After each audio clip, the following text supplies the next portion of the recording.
Apa yang perlu kita siapkan untuk sakaratul maut ini? Banyak orang menghadapi pensiun udah siap. Saya Pak Ustadz untuk pensiun ini udah saya siapkan 100 pintu kos-kosan Pak Ustadz. Banyak betul Pak, baru pintunya aja Pak Ustadz. Yakin betul dia malaikat maut itu datang setelah pensiun. Tidak salah, tak ada salahnya orang yang menyiapkan ruko, menyiapkan kos-kosan. Bagus, tidak salah. Itu ikhtiar. Tapi tak banyak yang mempersiapkan untuk sakaratul maut. Siap-siap untuk pensiun, belum tentu jadi. Belum tentu. Bisa jadi sebelum pensiun sudah mati.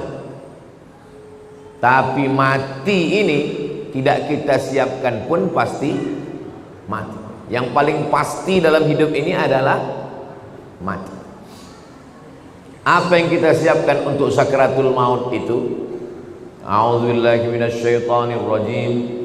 Innal ladzina qalu rabbuna Allah tsumma istaqamu. Orang yang selalu menyebut Allah kemudian dia istiqamah, tatanazzalu alaihimul malaikah, turunlah malaikat waktu dia mau sakaratul maut, waktu ruhnya mau keluar dari jasad, turun dua malaikat. Malaikat yang pertama berbisik, alla takhafu, jangan kau takut. Karena rupanya orang mau mati itu takut. Takut sakaratul maut, takut azab kubur, takut mungkar nakir, takut titian siratal mustaqim, takut hisab, takut neraka, takut. Maka datang malaikat membisikkan, alla takhafu, jangan kau takut. Perasaan yang kedua orang yang sakaratul maut itu, wala tahzanu, jangan sedih.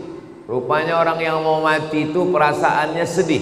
Sedih meninggalkan rumah, sedih meninggalkan anak, sedih meninggalkan bini, sedih meninggalkan BPKB, STNK, surat tanah, akte notaris. Sedih. Apa kata malaikat? Wala tahzanu, jangan kau sedih. Takutnya hilang, sedihnya melayang. Waktu itu hatinya kosong. Ketika itu malaikat membisikkan yang ketiga. Apa kata malaikat? Wa abshiru bil jannati allati kuntum tu'adun. Berbahagialah engkau mendapatkan surga yang dijanjikan Allah Subhanahu wa taala. Mudah-mudahan kita termasuk yang mati husnul khatimah insyaallah. Apa syaratnya? Apa syaratnya supaya kita dapat macam yang disebutkan dalam ayat ini? Syaratnya kata Allah, qalu rabbunallah tsumma istaqam. Istiqamah menyebut Allah. Bisa subhanallah, bisa alhamdulillah, bisa Allahu akbar, bisa la haula wala quwata illa billah. Afdalu dzikri fa'lam annahu la ilaha illallah. Makanya orang kalau dia ikut tarekat Naqsabandiyah, zikirnya Allah Allah Allah Allah Allah Allah Allah Allah Allah Allah. Alladzina yadhkuruna Allah, orang yang menyebut Allah qiyaman, waktu tegak, wa qu'udan, waktu duduk, wa ala junubihim, waktu berbaring. Duduk, tegak, berbaring, selalu mengingat Allah. Itu makanya melihat wajah di cermin menyebut Allah. Allahumma kama hassanta khalqi fahassin khuluqi. Masuk masjid menyebut Allah. Allahumma aftahli abwaaba rahmatik. Keluar masjid menyebut Allah. Allahumma inni as'aluka min fadlik. Masuk ke WC menyebut Allah. Allahumma inni a'udzubika minal khubuthi wal khaba'is. Mau tidur menyebut Allah. Bismika Allahumma ahya. Yang dibaca mau tidur dia. Jadi kalau mau husnul khatimah, jangan berhenti menyebut Allah, Allah, Allah, subhanallah, walhamdulillah, la ilaha illallah, wallahu akbar. Macam mana sakitnya mati itu? Nabi Isra Mi'raj berjumpa dengan yang orang sudah mati beribu tahun. Sudah berapa lama kalian mati? Ribuan tahun. Macam mana rasanya mati itu? Macam kambing dikuliti hidup-hidup, macam mata kail pancing ditarik dari kulit yang basah, macam tebasan pedang beratus kali di tempat yang sama. Makanya kita selalu berdoa dalam doa selamat, Allahumma hawwin alaina fi sakaratil maut. Ringankan kami waktu sakaratul maut. Tulis di YouTube itu sakaratul maut titik. Nampak nanti orang yang mati, pembawa acara TV mati, orang sedang pidato mati, yang paling banyak mati orang yang sedang angkat berat, rupanya tak tahan jantung itu mati, orang sedang jogging mati. Nah, jadi mati ini kapan saja bisa terjadi. Apakah orang yang mati semalam itu sehari sebelumnya sadar dia mau mati? Tidak. Tiba-tiba aja datang kematian itu. Waja'a, datang dia sakratul mauti bil haq. Dia datang tiba-tiba. Hari ini kita usap kepala anak yatim, besok pagi kepala anak kita diusap orang sebagai anak yatim. Hari ini saya bicara mati, bisa jadi belum selesai tausiah ini saya sudah mati. Maka jangan pernah takut cerita tentang mati, karena kita semua akan mati. Kita sekarang hidup, resiko hidup adalah mati. Takut hidup, takut mati, jangan hidup. Takut mati, jangan hidup. Takut hidup, mati saja.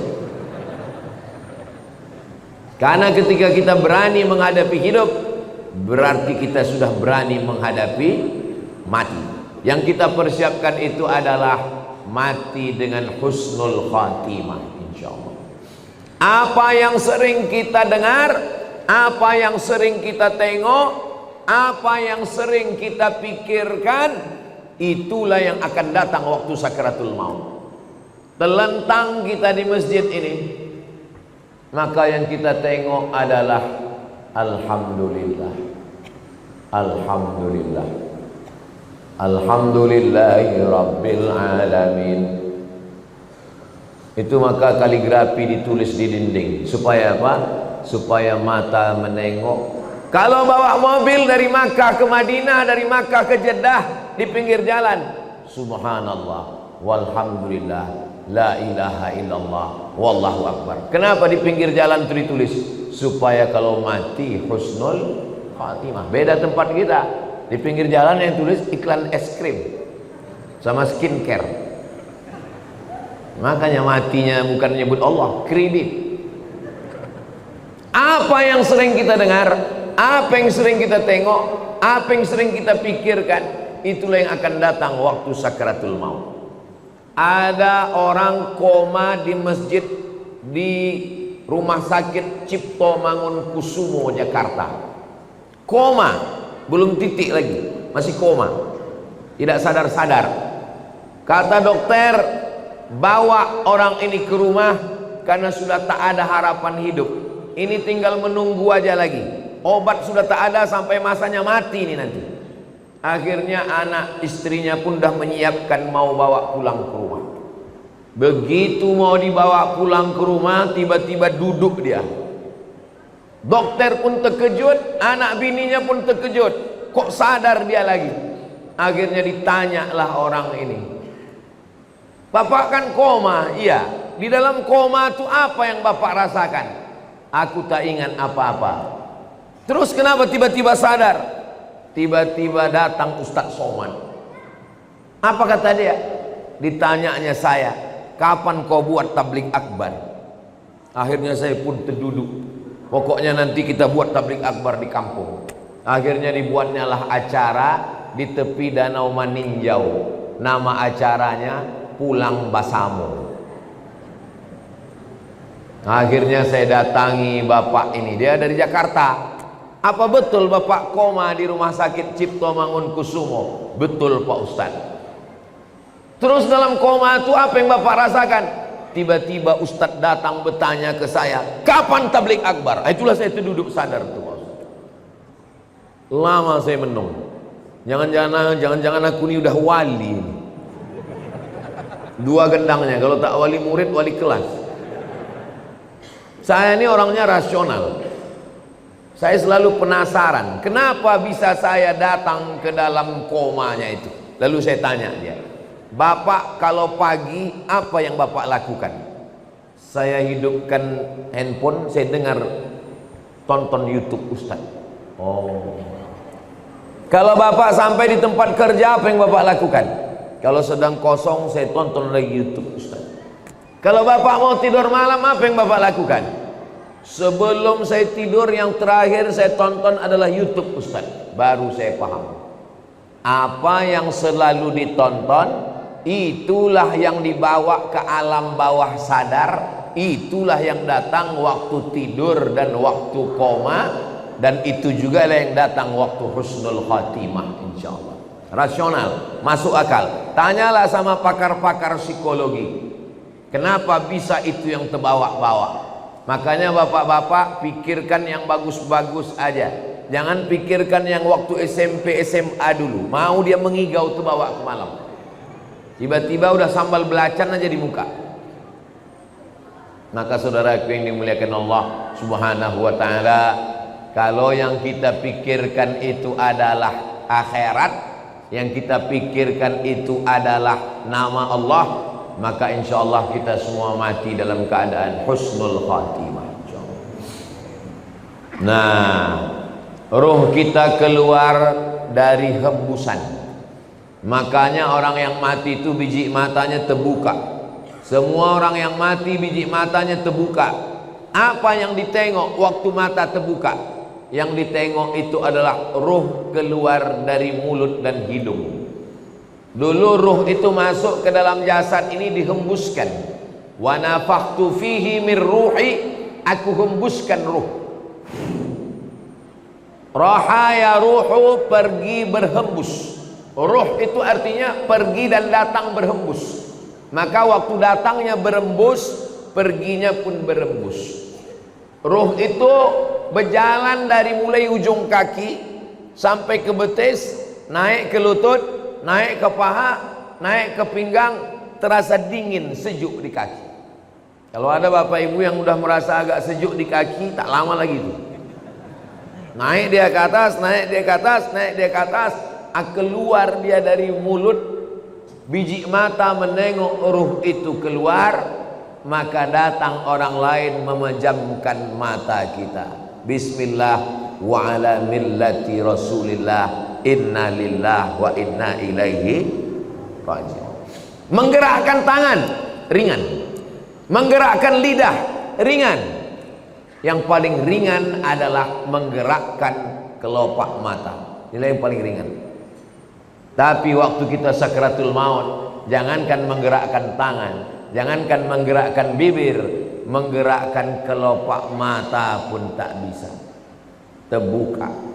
Bini yang katanya buah hati belayan jiwa pun takut memejamkan biji mata kita. Datang anak ke masjid memanggil tuan imam, Pak Imam, tolonglah datang ke rumah. Ayah kami matanya tak tertutup-tutup dari tadi malam. Baiknya imam, padahal orang ini tak pernah datang ke masjid. Makanya masyarakat sini yang tak pernah datang ke masjidlah kalian. Untuk apa Ustaz sampaikan ini? Bukan orang ini datang, kirimkan video ini ke dia. Jangan sampai nanti akhirnya tuan imam yang datang ke rumah dia hanya untuk menutupkan kelopak matanya, dan akhirnya jenazahnya dibawa juga ke masjid. Seumur hidup ke masjid cuma 2 kali. Yang pertama akad nikah, yang kedua inna lillah. Mudah-mudahan kita istiqomah menghidupkan masjid ini insyaallah. Lalu kemudian setelah ditutupkan, kita pun ruh keluar dari jasad, lalu kemudian kemana pergi ruh itu? Ruh itu dibawa oleh malaikat. Dalam hadis riwayat Imam Ahmad bin Hambal, ruh dibawa di atas kain kafan dari cahaya, lalu kemudian mengetuk pintu langit. Lalu kemudian malaikat yang menjaga pintu langit menengok ruh. Apa kata malaikat penjaga pintu langit? Inilah orang yang amalnya kami tengok 2 kali sehari. Habis subuh, malaikat yang menjaga di waktu malam datang membawa amal dia. Habis maghrib, malaikat yang menjaga di waktu siang datang membawa amal dia. Amalnya kami tengok 2 kali sehari, tapi orangnya baru ini kami jumpa. Itulah makna orang yang dirindukan oleh para malaikat. Kam min masyhurin fil ardi walam yakun ma'rufan fis sama. Berapa banyak orang yang masyhur di bumi, viral, tapi malaikat di langit tak pernah kenal dengan dia. Tapi berapa banyak orang yang di dunia tak viral, tak dikenal orang, tak punya akun Facebook, Twitter, WhatsApp, tapi malaikat-malaikat penjaga pintu langit sudah lama merindukan dia, karena malaikat selalu membawa amal-amal dia. Mudah-mudahan amal-amal kita termasuk yang selalu lalu lalang di lalu lintas langit, dan orangnya masih di bumi, masyhur di bumi, masyhur juga di langit. Tak perlu masyhur di bumi, yang penting masyhur di antara malaikat penjaga pintu langit, insyaallah. Amin ya rabbal. Ini malaikat yang ikut sholat subuh bersama kita ini, habis itu dia bawa amal kita, lalu malaikat penjaga pintu langit menengok. Oh, amal si fulan tahajud tadi malam, amal si fulan sholat sunat hajat tadi malam, amal si fulan berzikir tadi malam, amal si fulan sholat subuh berjamaah. Amalnya ditengok malaikat tiap hari, tapi orangnya masih berjalan di atas muka bumi, sampai akhirnya kita pun mati, lalu ruh itu dibawa oleh para malaikat. Kenapa ada orang yang waktu penutup mukanya dibuka tersenyum? Kata Ustaz Somad, mati itu sakit. Kenapa ada orang yang mati tersenyum? Karena sebelum dia mati, malaikat mengepakkan sayapnya, lalu di sayap itu dia sudah menengok tempatnya di surga. Begitu nampaknya tempatnya di surga, tersenyum dia. Saat dia tersenyum itulah malaikat mencabut nyawanya. Maka ada yang mengalahkan sakit.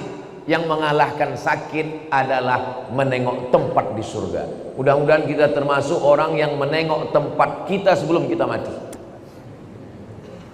Ustaz Somad sudah pernah menengok tempat Ustaz di surga. Saya jangankan menengok tempat di surga, menengok tempat parkir mobil pagi ini pun tak tahu saya. Karena menengok tempat di surga itu nanti ketika kita mau sakratul maut.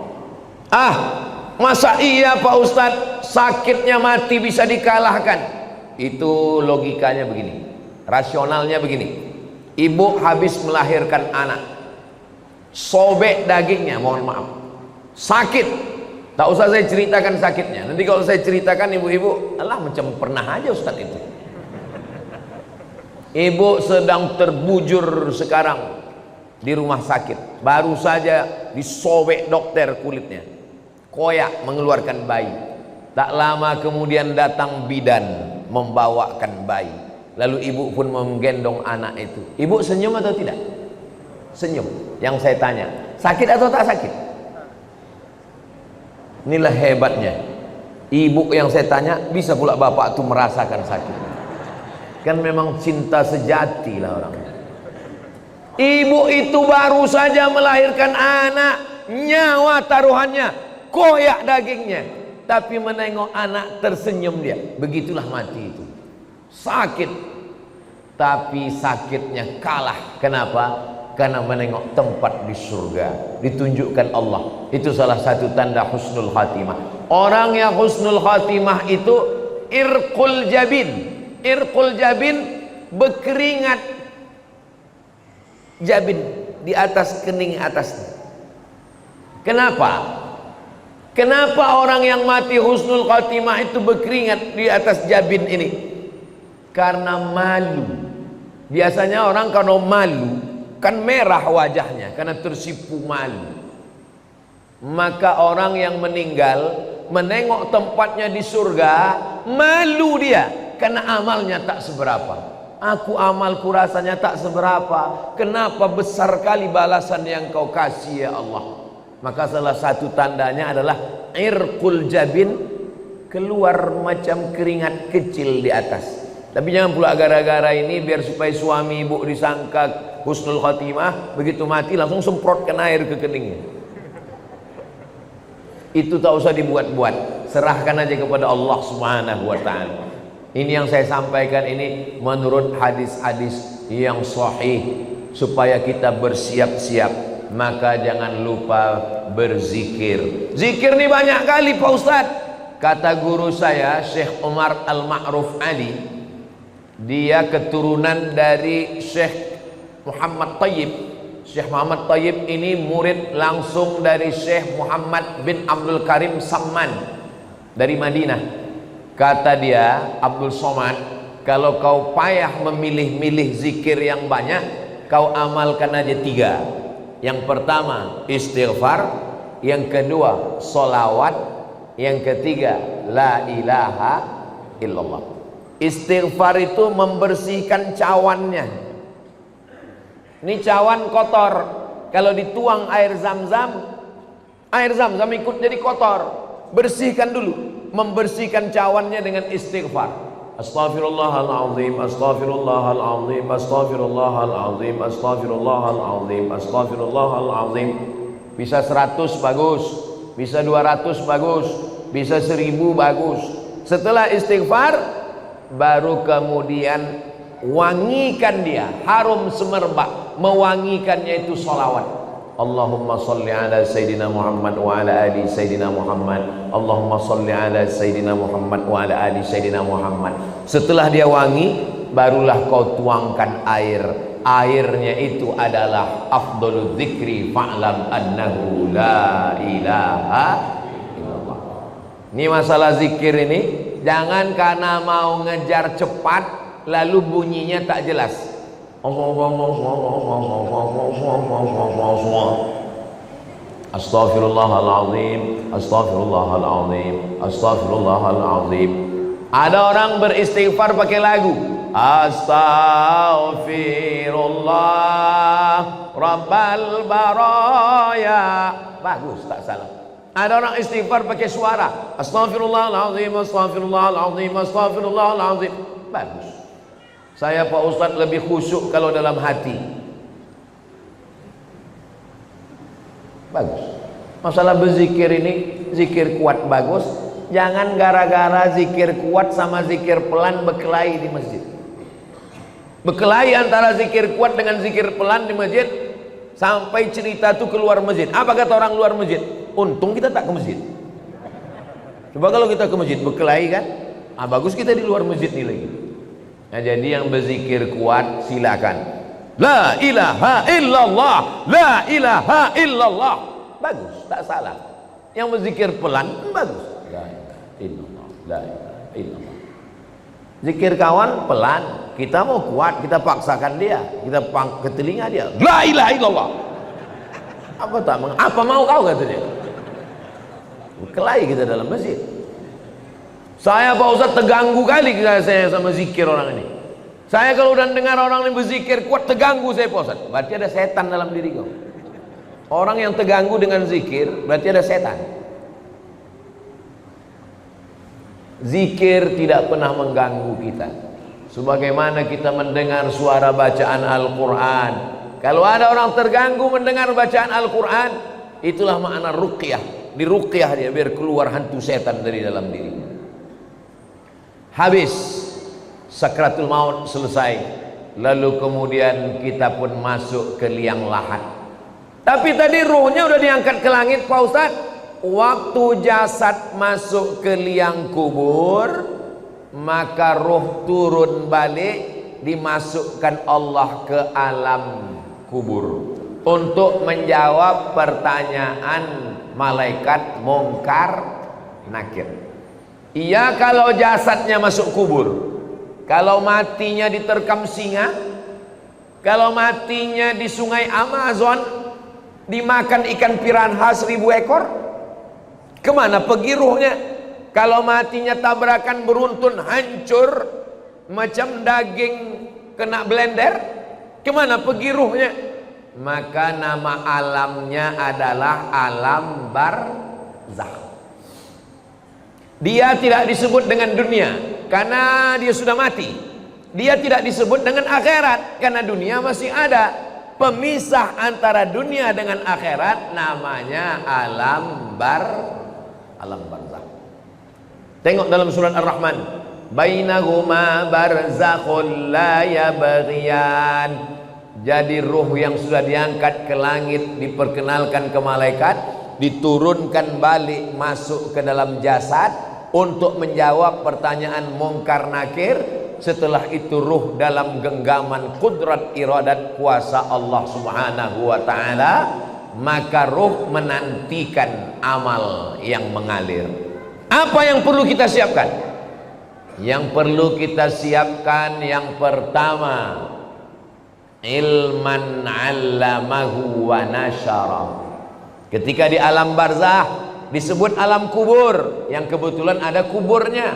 Kalau kebetulan tak ada kuburnya, alam barzah, mati hanyut, mati tabrakan, mati hilang, maka alamnya alam barzah. Selama di alam barzah itu apa yang mengalir? Yang pertama mengalir adalah ilman 'allamahu wa nasyara.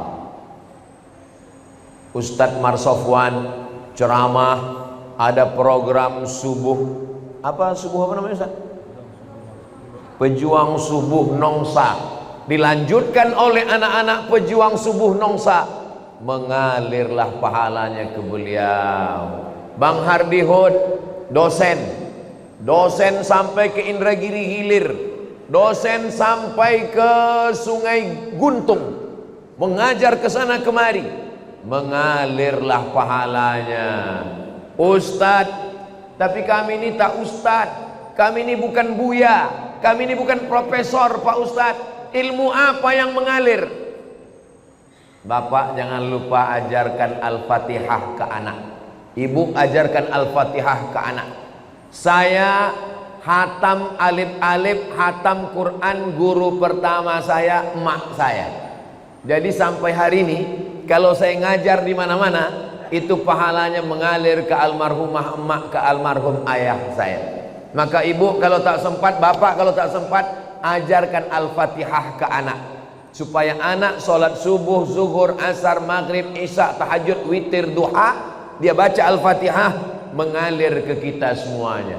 Saya Pak Ustadz sempat juga mengajarkan beberapa ilmu Pak Ustadz. Ilmu apa yang bapak ajarkan? Ilmu santet. Minta ampunlah kepada Allah, mudah-mudahan lupa murid-murid itu, tak diamalkannya lagi, taubat dia. Itu maka sebelum mengajar tuh ajarkan yang baik-baik. Saya berharap ceramah ke sana kemari, mudah-mudahan ini diamalkan jamaah, mengalir ke alam barzah saya insyaallah. Amin. Walaupun amal yang sikit aja, amal sikit yang diamalkannya, bismillahi tawakkaltu 'alallah la haula wala quwata illa billah, mengalir. Yang pertama mengalir ilman 'allamahu wa nasyarahu. Yang kedua, waladan salihan tarakahu, anak soleh yang ditinggalkan. Bangun anak soleh itu malam, tahajud dia, berdoa dia, Rabbil firli wali walidayya warhamhuma kama rabbayani shaghira, mengalir pahalanya. Sekarang saya ceramah ini di Batam, almarhumah emak saya, almarhum ayah saya menengok amal saya secara live. Mana dalilnya? Dalilnya Quran. Wa qul i'malu, beramallah kamu, fasayarallahu amalakum. Yang menengok amal kamu itu ada 3. Yang pertama Allah, yang kedua Rasulullah Nabi Muhammad menengok amal kita, yang ketiga wal mu'minun, orang beriman. Apa kata tafsir Ibnu Katsir? Maksud orang beriman, ayah, ibu, atuk, nenek menengok amal anak cucunya. Maka moyang saya sedang menengok amal saya, macam jamaah yang nonton streaming live sekarang. Begitulah mereka menonton di alam barzah. Oh, senangnya aku, cucuku dari anak si fulan rupanya sedang menyampaikan tausiah di Batam. Mudah-mudahan kita pun menengok amal yang baik dari anak cucu kita, insyaallah.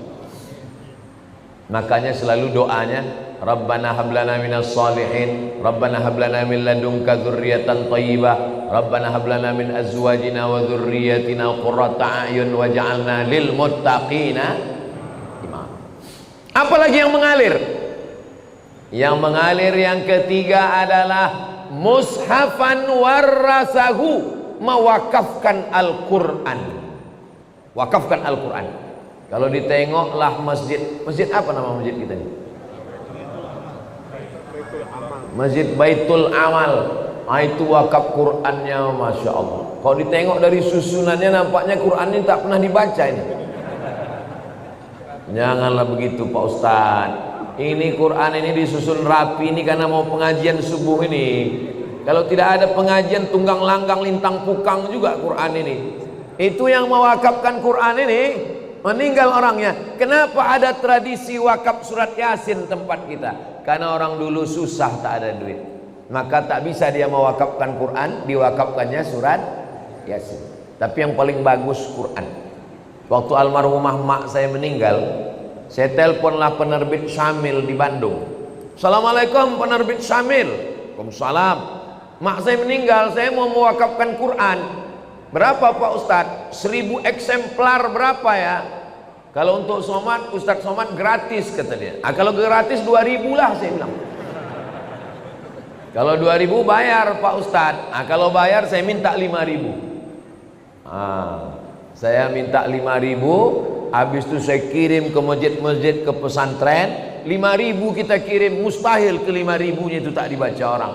Makanya kalau kita di Masjidil Haram, Masjid Nabawi, keluar Masjidil Haram, di pintu masuk Zamzam Tower itu ada orang jual Quran. Haji, wakaf haji, wakaf haji, wakaf. Apa maksudnya itu?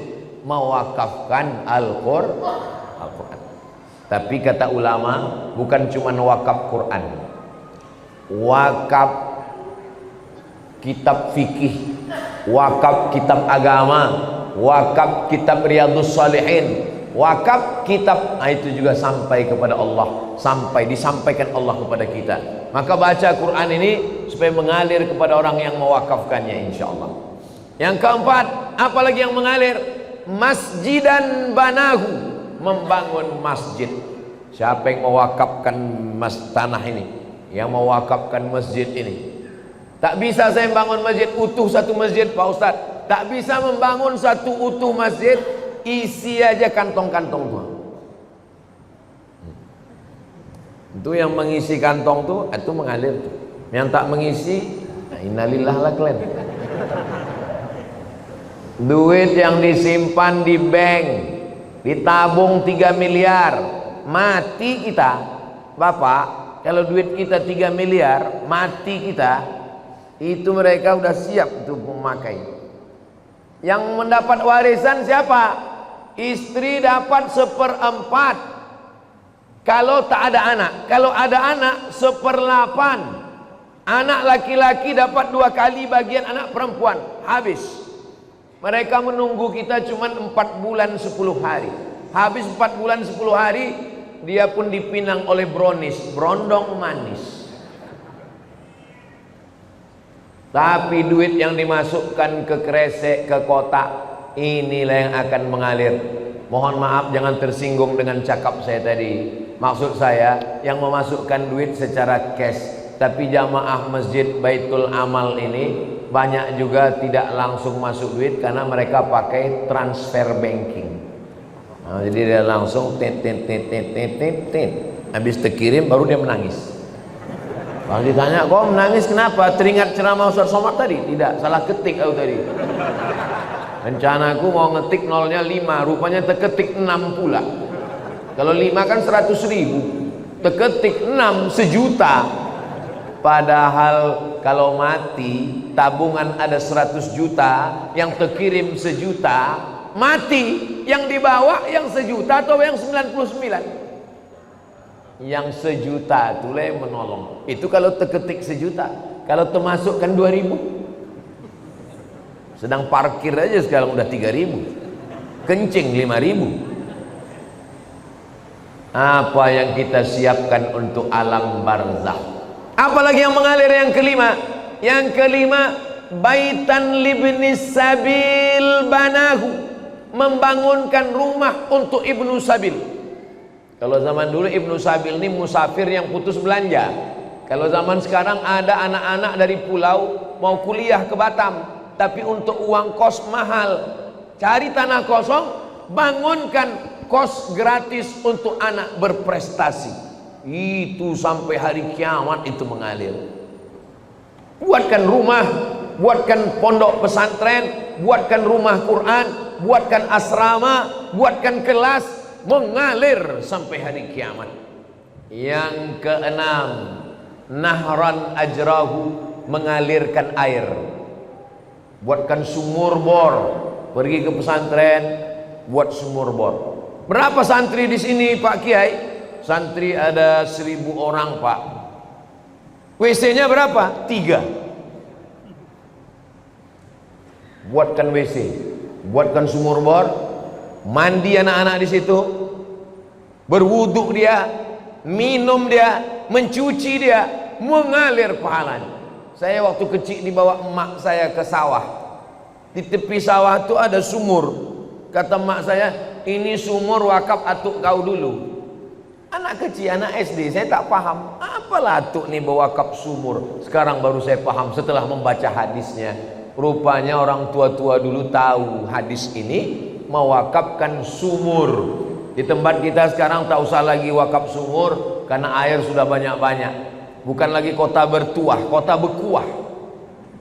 Saking banjir bandang. Maka cari yang kira-kira diperlukan umat, maka itu diwakafkan. Tong air besar, mesin air besar, filter saringan air. Nah, itu juga termasuk dalam golongan amal yang keenam. Amal yang ketujuh mengalir. Apa amal ketujuh mengalir? Shadaqatan akhrajaha fi sihhatihi wa hayatihi yalhaquhu ba'da mautihi. Sedekah yang dia keluarkan waktu masih sehat. Kenapa sehat? Karena kalau udah sakit orang memang udah ingat mati. Semua alhamdulillah ya Allah. Tapi kalau waktu sehat, bakhil, bin medit, bin pelit, bin kikir, bin kedekut. Tapi kalau masih sehat, orang pelit. Waktu masih sehat itu dia berikan, dia kasihkan, maka itulah yang akan menolong dia di hadapan Allah Subhanahu wa taala. Imam Syafi'i meninggal 204. Imam Syafi'i meninggal 204. Sekarang tahun 1445. 1446. Berarti Imam Syafi'i di alam barzakh sudah 1200 tahun lebih. 1240 sekian tahun lebih. Sedangkan umur Imam Syafi'i di dunia cuman 54 tahun. Lahir di Gaza, Palestina 150, meninggal di Mesir tahun 204. Di dunia cuman 54 tahun, di alam barzakh 1200 tahun. Imam Al-Ghazali meninggal 505. Sekarang udah 1446. Berarti di alam barzakh sudah hampir 1000 tahun. Maka kita ini lebih lama di dunia atau di alam barzakh? Lebih lama di alam barzakh. Apa yang sudah kita siapkan? Alhamdulillah. Bagi bapak ibu yang sudah menyiapkan 7 amal tadi, alhamdulillah. Saya alhamdulillah Pak Ustadz 7-7-nya udah siap. Alhamdulillah. Saya Pak Ustadz baru 5 Pak Ustadz. Alhamdulillah. Saya Pak Ustadz 1 pun belum. Innalillah. Saya cuma bisa lewat ceramah. Tapi kalau Bang Hardi Hud jadi wakil wali kota dengan Cak Nur, itu ke-7 ini bisa dilaksanakan insyaallah. Amin. Yang pertama, Apa tadi yang pertama ya? Yang pertama adalah ilman 'allamahu wa nasyarahu. Programnya sekolah mudah. Bisa. Guru fisika PNS, guru matematika PNS, guru kimia PNS, guru ngaji honorer. Coba angkat Honda. Kenapa tak Yamaha Pak Ustaz? Honda itu maksudnya honor daerah. Yang selama ini honornya 300.000, gajiannya 6 bulan sekali, dipotong sunat masal. Kenapa tidak dikasihkan dia pakai APBD? Bisa. Bisa apa tak bisa? Bisa. Saya ketemu dengan Bupati Morowali, Sulawesi Tengah. Bupati Morowali selama jadi bupati mengirim anak Morowali 70 orang ke Yaman, Tarim atau Maut. Bisa. Pas makan dengan bupati saya tanya, betul Pak Bupati mengirim 70 anak ke Yaman? Betul Pak Ustaz. Bapak tanggung semua, ongkosnya, asramanya, kuliahnya, makannya, bersih semua ditanggung APBD. Dari mana duitnya Pak? Dari APBD dan dari Basnas. Bisa Pak Ustaz. Apa Bapak nggak takut ditangkap KPK? Saya sudah dipanggil Pak Ustaz. Pas dipanggil ditanya, kenapa banyak uang? Pendidikan adalah tanggung jawab negara. Nggak ditangkap Bapak? Sampai sekarang belum Pak Ustaz. Ini masalah keberanian aja. Untuk apa punya kekuasaan kalau tidak dipakai untuk amal jariah? Ilman 'allamahu wa nasyarahu. Bisa. Mushafan warasahu. Mewakafkan mushaf. Sangat bisa. Seluruh masjid dan musalla mendapatkan subsidi buku-buku fikih, akidah, akhlak, Quran, tafsir. Bisa. Pakai tanda tangan. Nah, bisa. Kalau saya ceramah, berapa masjid lah yang bisa saya isi? Tapi kalau tim UAS ini kita dudukkan, maka insya Allah amal jariah ini kita pun juga akan mendapatkannya insya Allah. Amin ya Rabbal. Jadi kalau ada orang mengatakan jangan bicara politik, di masjid hanya membahas tentang masalah zikir saja, sholat saja, habislah umat kita diambil orang. Umatnya umat kita, tapi suaranya diambil orang. Sama macam susu sapi. Kata orang susu kambing, padahal susu sapi. Sapi punya nama, sapi punya susu, kambing punya nama. Saya tidak mau begitu. Jamaah di mana-mana saya arahkan. Masalah dia mau dengar tidak dengar, yang penting saya sudah sampaikan. Kalau tuan pergi sholat Jumat, jangan lupa bawa kain. Kalau sudah ada tim Ustadz Somad, jangan lagi pilih yang lain. Allahu Akbar. Jadi yang kita bahas subuh ini, tadi saya mulai jam 5, sekarang pas jam 6. Selama 1 jam ini yang saya sampaikan adalah baru 2. Persiapan sakratul maut, dan setelah itu adalah apa yang kita siapkan di alam barzah. Habis alam barzah, kiamat. Apalagi yang kita siapkan? Nanti kita lanjutkan setelah pelantikan Bang Hardi insya Allah.